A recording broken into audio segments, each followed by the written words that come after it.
రాయలసీమ జిల్లాల యొక్క వాతావరణ పరిస్థితిని గమనిస్తే రాయలసీమ జిల్లాలోని తూర్పు భాగాలు అంటే చిత్తూరు జిల్లాలోని తూర్పు భాగాలు, తిరుపతి జిల్లాలోని తూర్పు భాగాలతో పాటుగా నంద్యాల అలానే వైఎస్ఆర్ కడప జిల్లాలోని కొన్ని తూర్పు భాగాలలో చలి తీవ్రత అనేది మనకు తక్కువగా ఉండే అవకాశాలు కనిపిస్తుంది. ఎందుకు తక్కువగా ఉంటుంది అంటే మనకు బంగాళాఖాతంలో నుంచి కొంచెం తేమ లోపలికి వస్తుంది కాబట్టి, అలానే వచ్చేసి మనకు ఎండాకాలం అనేది మెల్లమెల్లగా వస్తుంది కాబట్టి ఈ ప్రాంతాలలో చలి తీవ్రత తక్కువగా ఉంటుంది.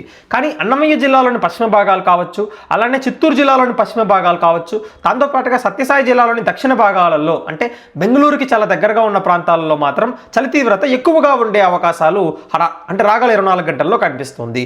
దాంతోపాటుగా రాయలసీమ జిల్లాలోని మిగిలిన భాగాలు తీసుకుంటే అక్కడ మనకు చలి అనేది సాధారణంగా ఉంటుంది. కానీ ఎండల తీవ్రత అనేది క్రమక్రమంగా ఈరోజు మనకు పెరిగే అవకాశం అయితే ఉంది. దాంతోపాటుగా మధ్యాహ్న సాయంకాల సమయంలో 36 లేదా 37 డిగ్రీలు కూడా కొన్ని ప్రాంతాల్లో నమోదయ్యే అవకాశాలు కనిపిస్తుంది. 1 లేదా 2 చోట్లలో మాత్రం 38 డిగ్రీలు కూడా ఉండే అవకాశాలు రాగల 24 గంటల్లో స్పష్టంగా కనిపిస్తున్నాయండి.